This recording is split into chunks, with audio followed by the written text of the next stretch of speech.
Hello and welcome to Adventures in Venueland, an EVMC podcast. Join us for this all-access pass backstage and behind the scenes with some of the brightest minds that cross the scope of the live event industry. I'm Dave Rettelberger. And I'm Paul Hooper. We'll introduce you to incredible guests who journey with us as we dive deep into the world of venues, tours, festivals, and everything in between. Grab your laminate and meet us in Venueland.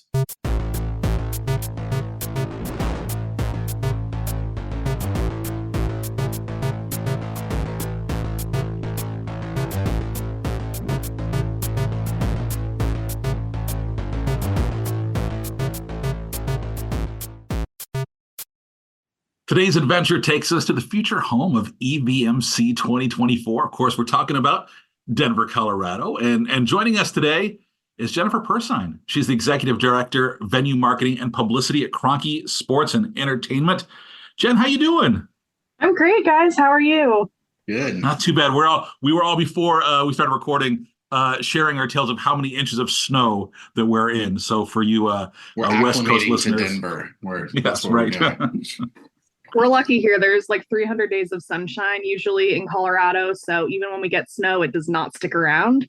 There you go. So very happy about that.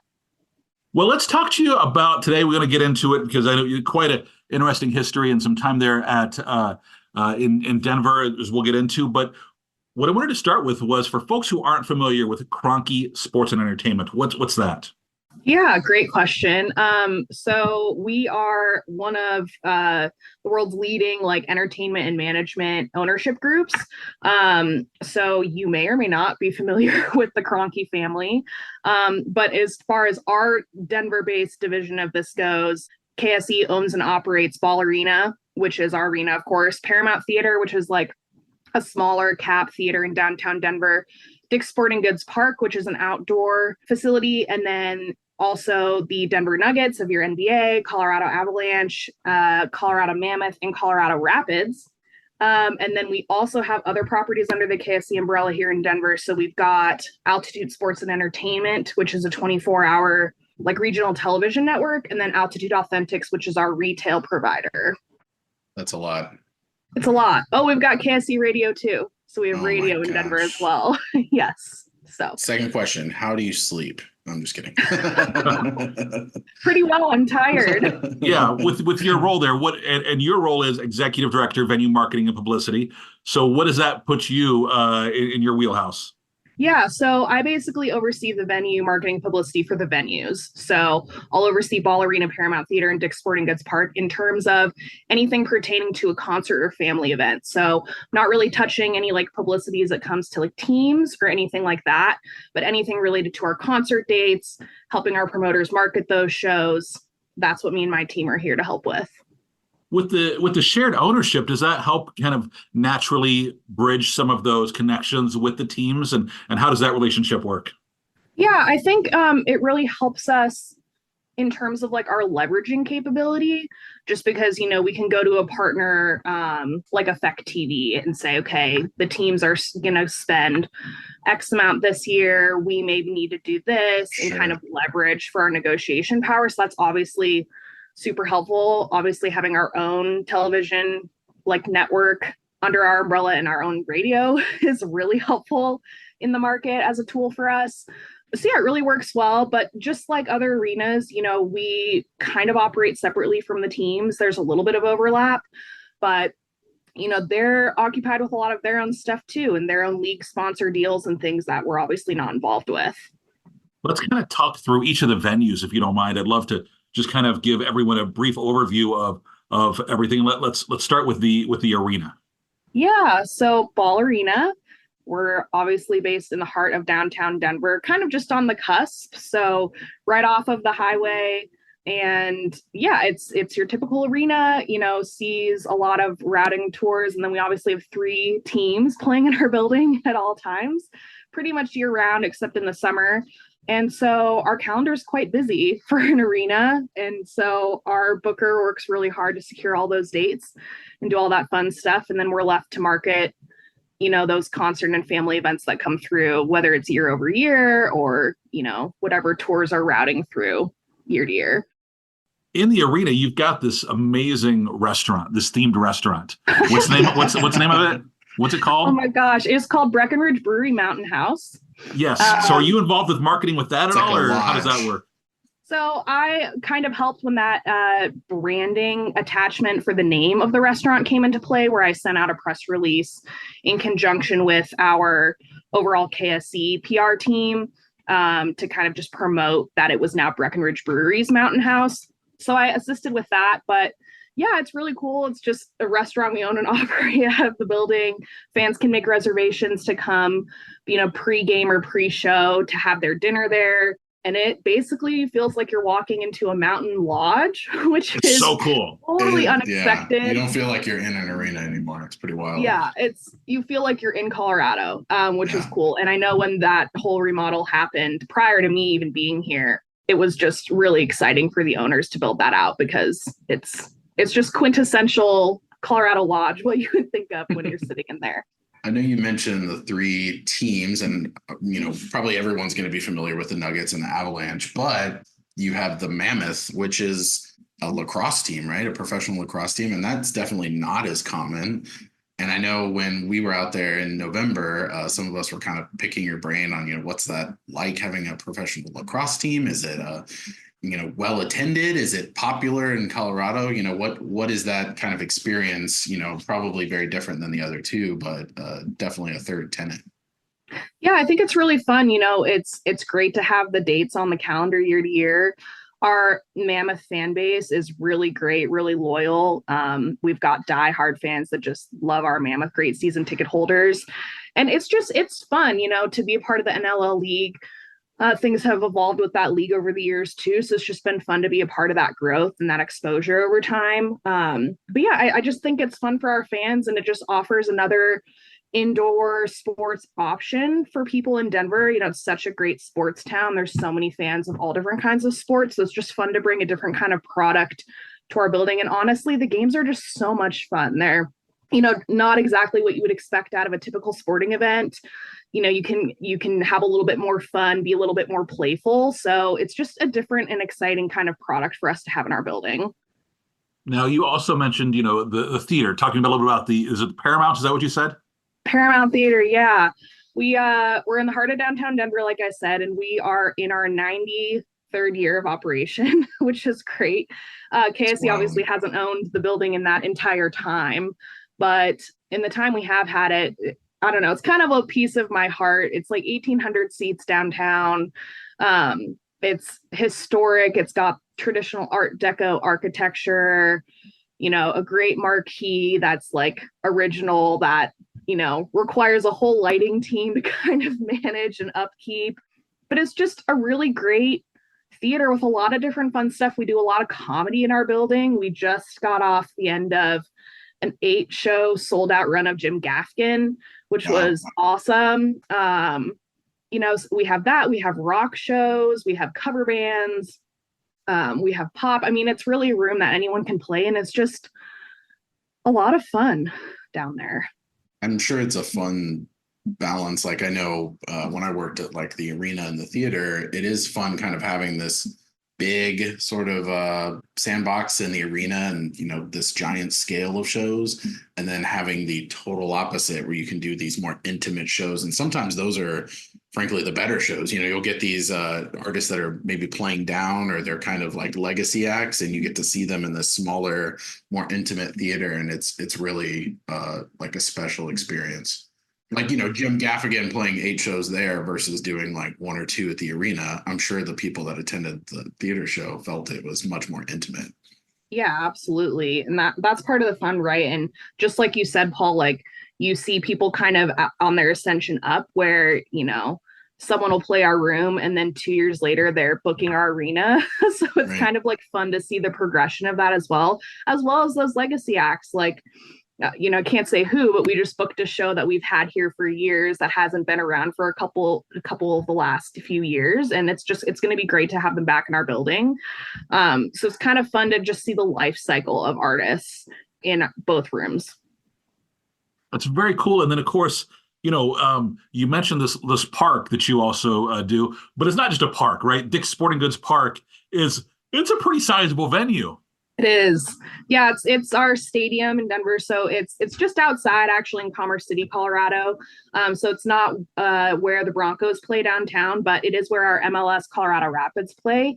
So we obviously have all of those games year over year. And then our complex is actually quite sprawling. We have tons of recreational fields around our building that we also have a team that help book. So that'll host everything from like 5K races to intramural soccer leagues and different championships on those fields.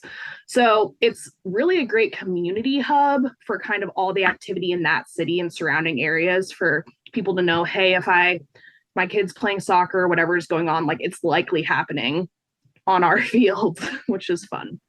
But and talking about the concert venue, because you guys are doing some big shows out there from, Kenny Chesney to Guns N' Roses, Luke Bryan. Yeah, every year we have a few concerts out there. We're fortunate that we usually will have Fish over Labor Day, which if anyone's had Fish shows or worked Fish shows, you can kind of imagine what that's like. So we have all the Fish fans flood in every Labor Day, which is usually great weather in Colorado, bright and sunny, kind of the perfect weather you'd want to be at a stadium experiencing Fish.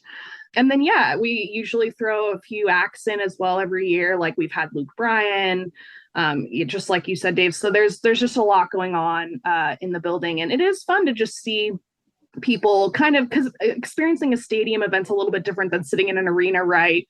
Or sitting in a theater. Like the vibe is just kind of different. So it's fun to see people like listening to their favorite songs while the sun is setting and all of that over Colorado. So it's really picturesque.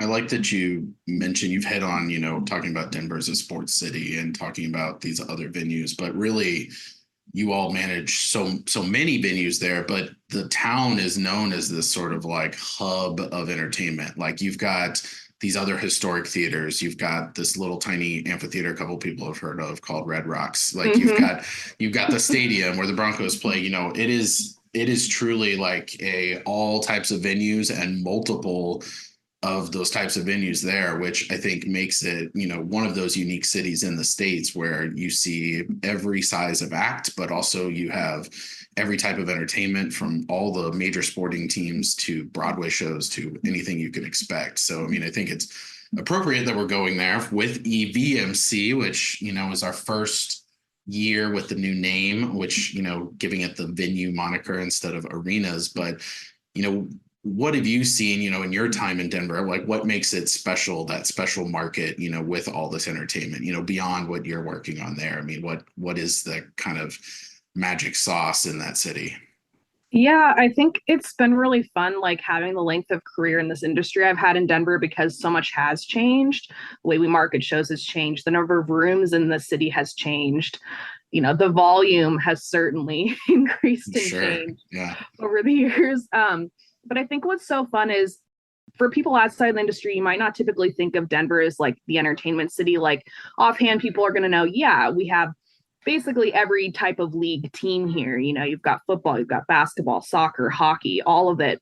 But people don't really expect maybe the music and concert side of it so much. Obviously, you think of Red Rocks as the must-see destination of things, but we've got a lot of great small rooms that a lot of different people operate in the city, and that's kind of also fostered a lot of hometown bands and a lot of success that like those bands have been able to do because they start in those small rooms and work their way all the way up, and you get to see those play over year.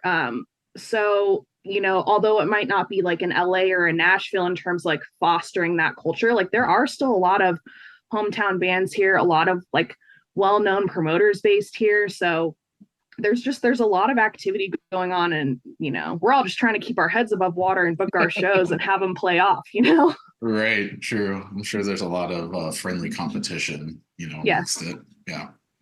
Jen, you mentioned, obviously increased traffic, and it's something I think we're all dealing with now, right? So we're seeing so many more shows, and you're also dealing with something that a lot of us are doing, and it's where you've got, your arena, but you maybe also are dealing with a stadium, or maybe also dealing with a theater.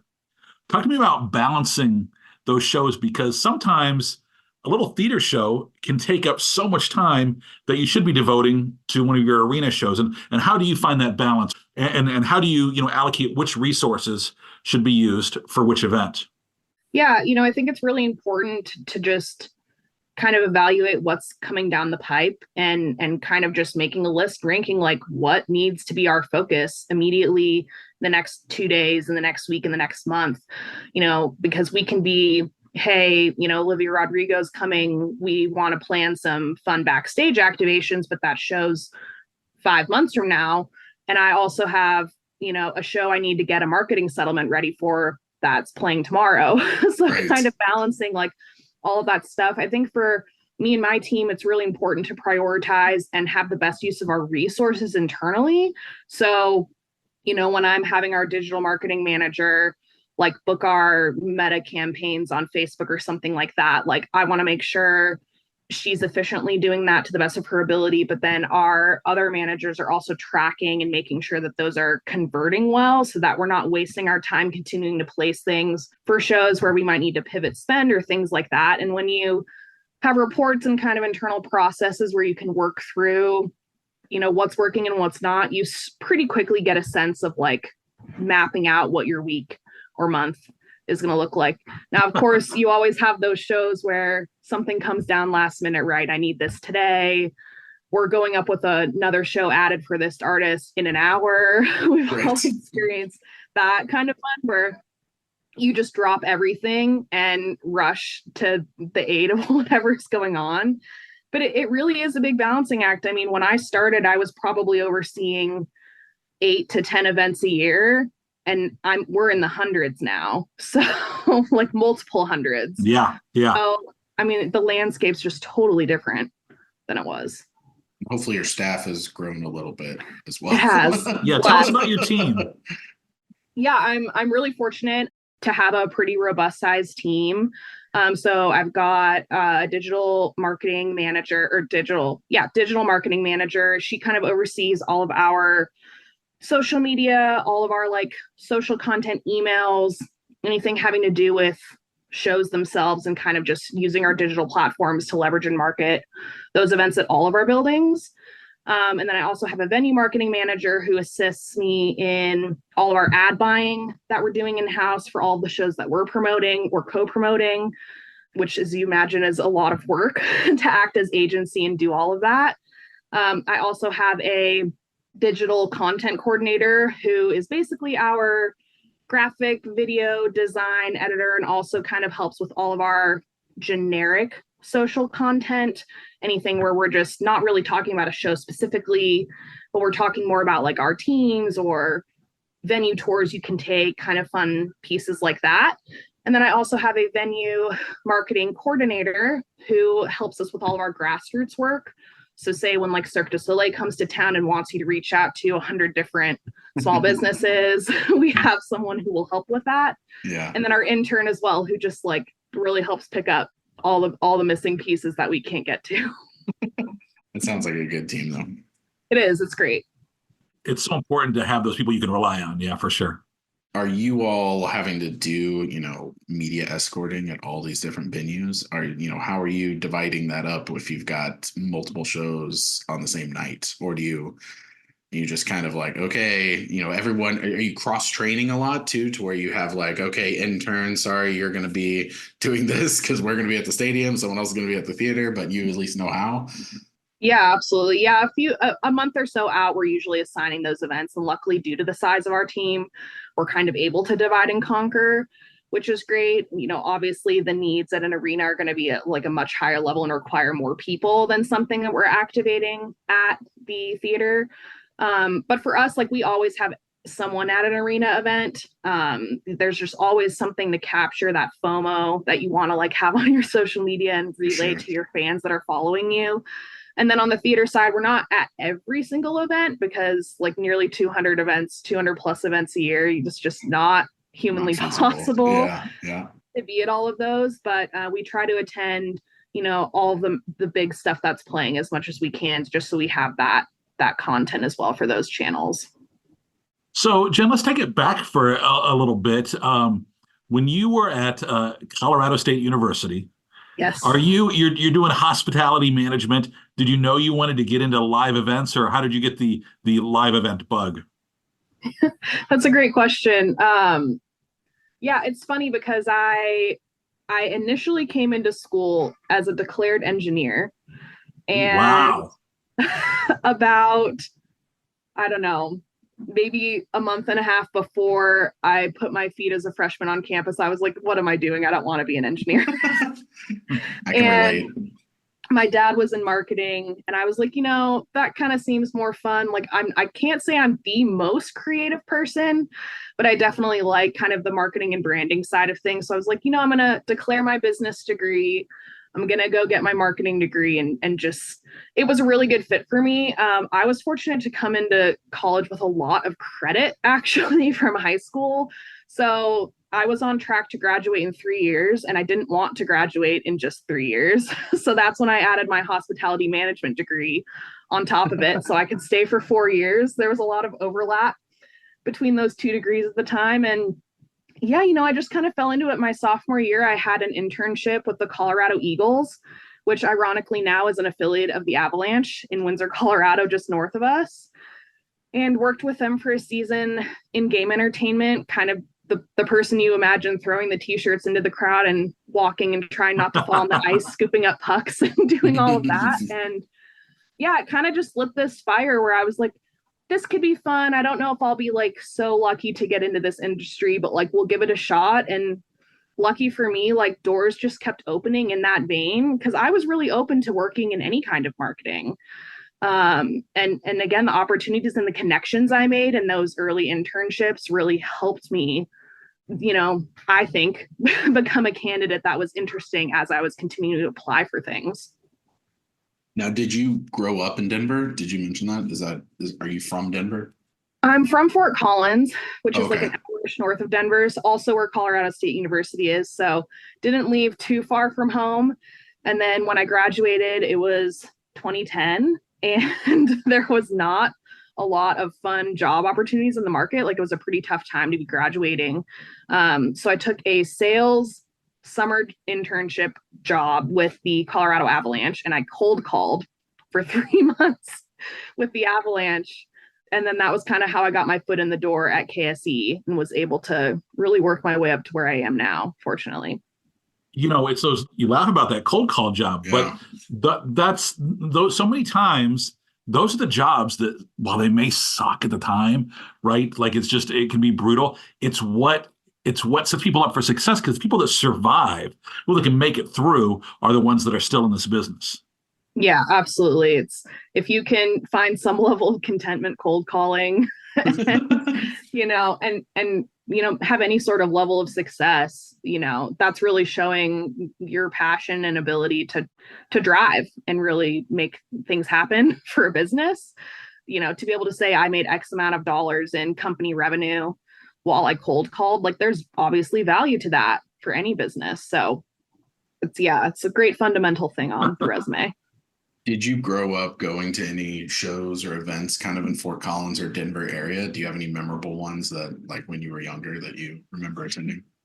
Yeah, Fort Collins didn't have quite the burgeoning like level of even venues and entertainment that they have now. Like Northern Colorado has grown a lot in that space, but I do remember the university like bringing in a fair amount of like booked talent. There was usually like 6 speakers a year or something that would go into our like basketball arena on campus there and speak.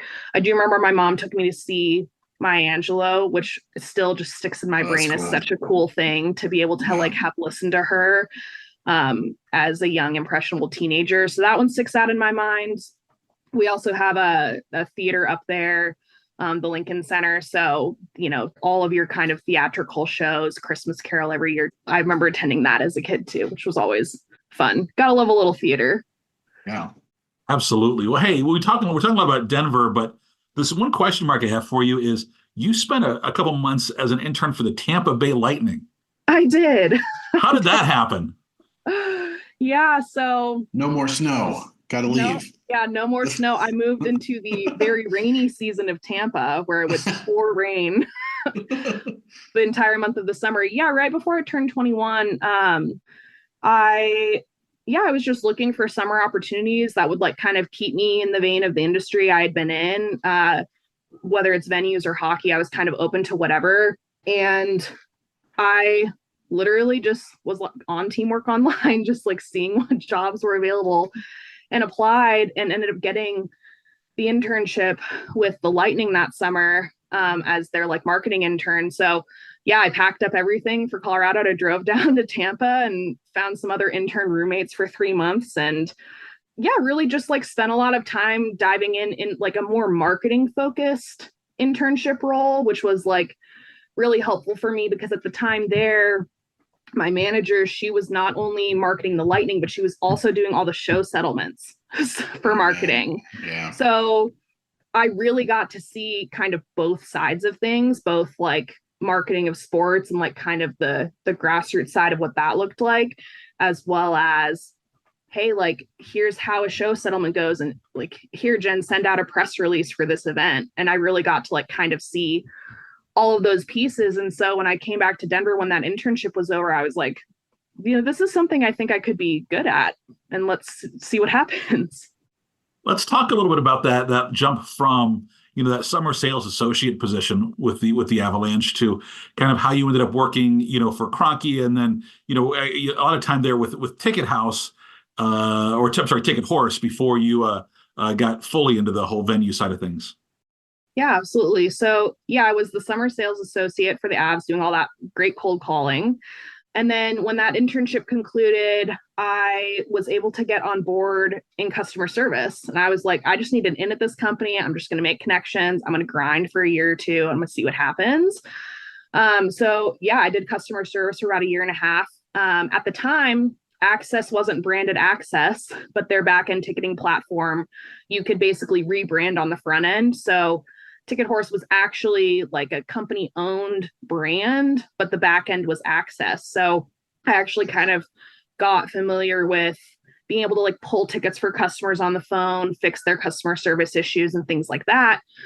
So I took all those calls for a year and a half and expressed to my manager like, hey, this is great, but I really need to be moving in like a marketing trajectory. Like, what do I need to do? And a year and a half in, I was fortunate they promoted me to marketing coordinator. So I started, kind of assisting on the ground level with all the marketing efforts for the ticketing company, which really involved, again, like a lot of socials, a lot of like website management, the, marketing emails, because we were sending all of that. It wasn't, Right. Access or TM weren't sending that at the time. So really did a lot of that. And then the manager left and I was promoted to marketing manager. And then in 2014, 4 years later, I was like, the ticketing side's great and marketing the tickets is great, but like, let's try to transition. And our venue marketing manager left. And so in 2014, I moved over into her role on the booking side. And I've been there ever since. So I'm coming up on 10 years on the booking side in our company. And like we talked about earlier, my team has grown over the years because it used to be party of one, a la me. And now we're quite a bit larger, thank goodness. But yeah, I was just fortunate to like kind of have the right experience and being ready to grind and kind of work my way up into, what I wanted to do, and ultimately build the team that I needed and wanted to be able to do this job to the best of our ability. What are some of the things from working on that more ticketing side that you took with you that you kind of remember that maybe if you hadn't worked on that side, you wouldn't have fully understood or appreciated maybe as much? Like what are some of the important takeaways you remember? Yeah. I mean, the biggest one that comes to mind first is just really understanding the customer and understanding what that customer flow and purchase flow looks like, and understanding that like different demographics have different challenges with this. I would have people call in with ADA needs who literally like couldn't distinguish text on the website due to color issues. And that's something I've carried into my role now. Or people who are maybe, in an older age group seeing a legacy band who are really having an issue buying tickets online and just are calling in to do that.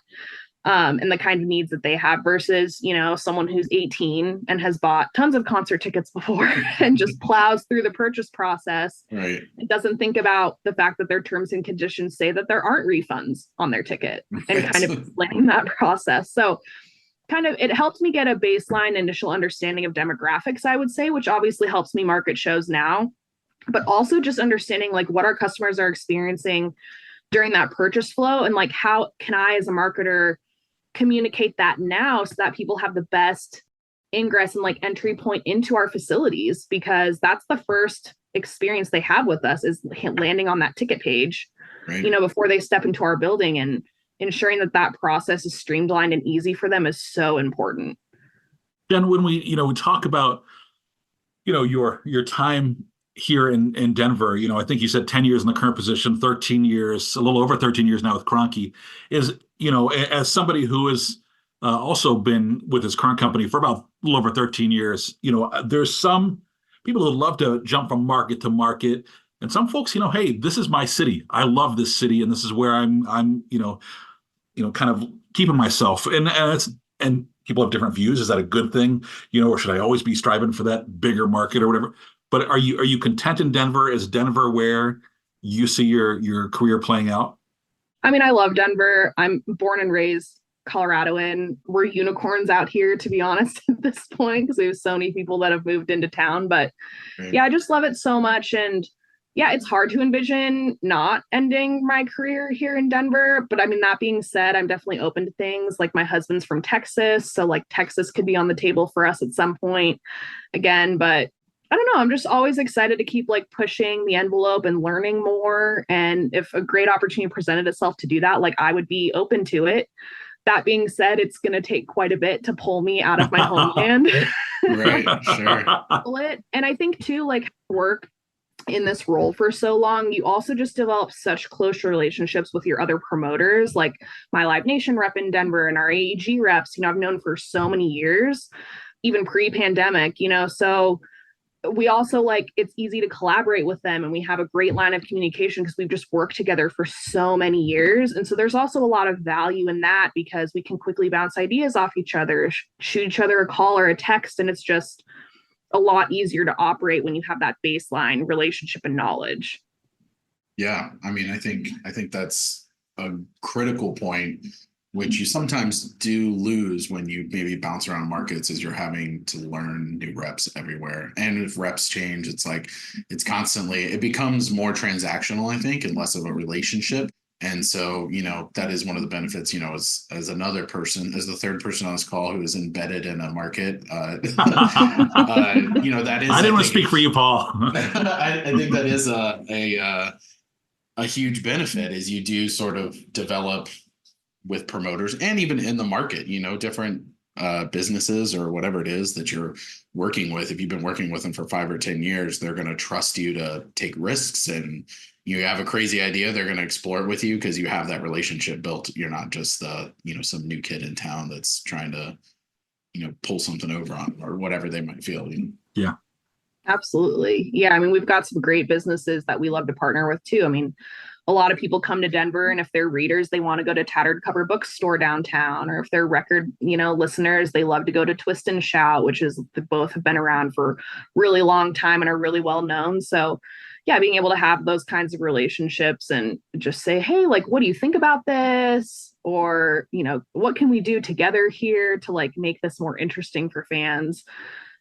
There's a lot. I mean, again, talking about leverage and just relationships, it's pretty invaluable.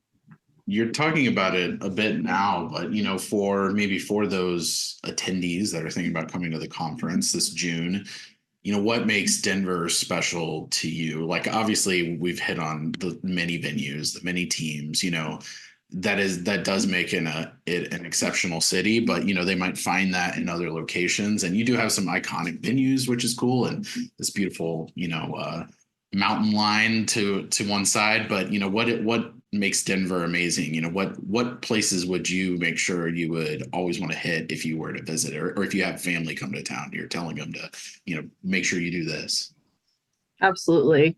Yeah, it's hard to pick because I'm so biased to all of these things, but there's just so many different experiences you can have. But I would really say if you're visiting Denver, experience the city and get outside. There is so much going on downtown and in our hubs, but you really want to just get an experience like everything Colorado has to offer as well. Like, you should go up into Red Rocks. Even if you can't get a ticket to a show, it's a park during most mornings and most days, because it's just been owned by the city for forever. So like if you can't get a ticket, at least go walk the stairs, take a hike, look around, see the views. Like it's just so beautiful experience. I always recommend people drive into I-70 and just go to a lookout spot and just kind of look over the Front Range Mountains, because you'll see it landing in depending on the way your plane's coming in. But something about just seeing that mountain range every morning, and it's just so close to the city. I mean, 20-30 minutes in the city and you're like in the mountains. I mean, it is that Rocky Mountain high that people have sung about, right? Like it's just such a great experience. And then too, like we have so many fun downtown areas, like our River North District, Rhino, like there's tons of great outdoor art. There's breweries with patios. Like June's going to be the perfect time of year for people to be here. It should be sunshine filled, amazing weather. Like you really just can't ask for much more. So not only are people going to be able to like network and pull all of this in, but it's just, you really can't beat Colorado most times of year, I would argue, but especially in the summer. Just got to make sure you drink a lot of water. A lot of water. Yes. Altitude sickness is a real thing. Don't be afraid of it, but just drink a lot of water. Jen, you mentioned your husband. Tell me about your family there with you and how they support you on your adventure.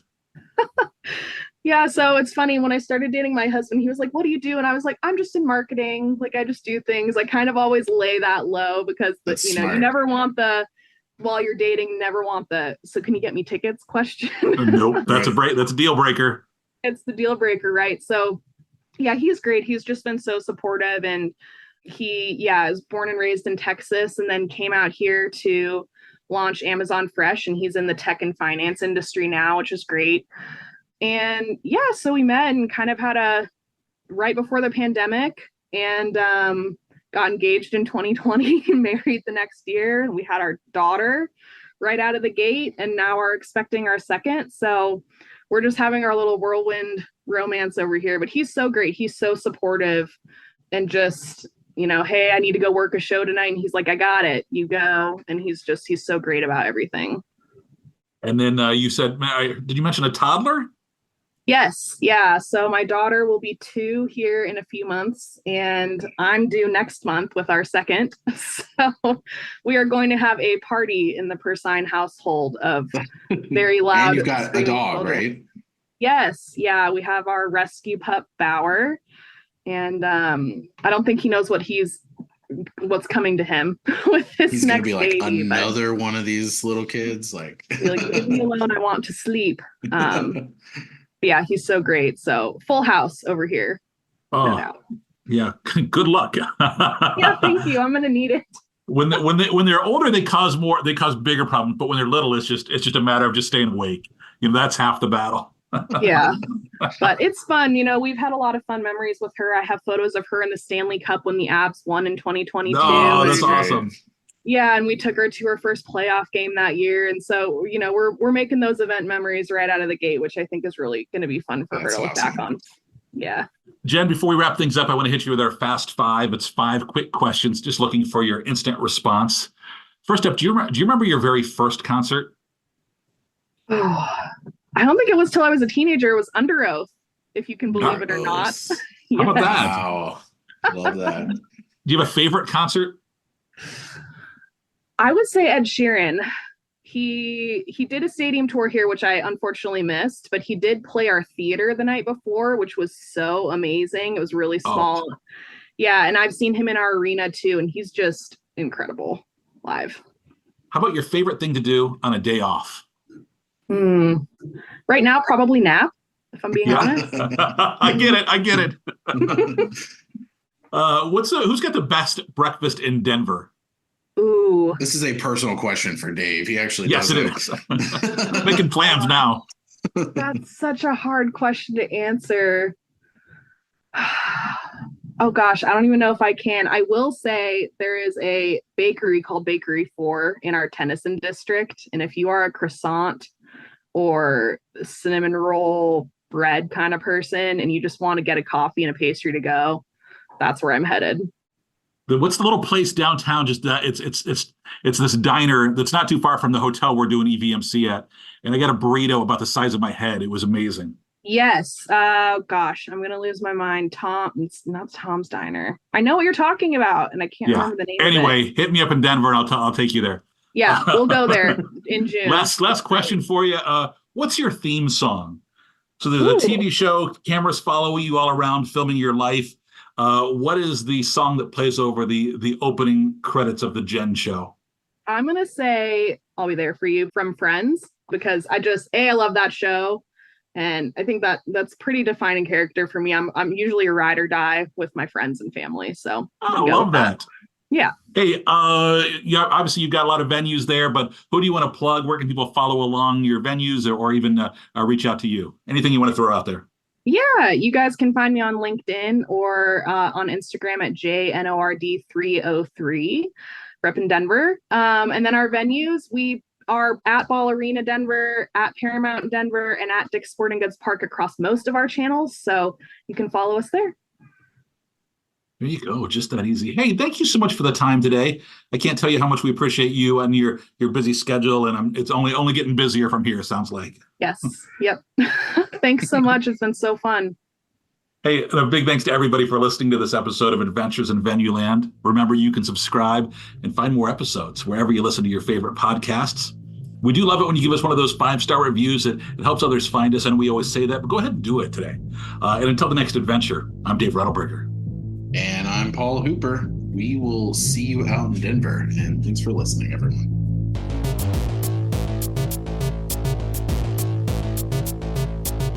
Adventures in Venueland is a side project of the Event and Venue Marketing Conference, a marketing conference that brings together diversified event and venue professionals to cultivate education, collaboration, and innovation for the growing sports and live entertainment industry.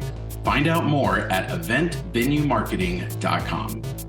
Audio editing and mixing by Camille Faulkner. Design and digital advertising by Megan Ebeck. Copywriting and publicity by Samantha Marker. Guest booking and brand strategies by Paul Hooper. Guest research by Dave Rettelberger. Marketing strategies by Paul Hooper, Megan Ebeck, and Samantha Marker. Thanks for joining us. Until the next adventure.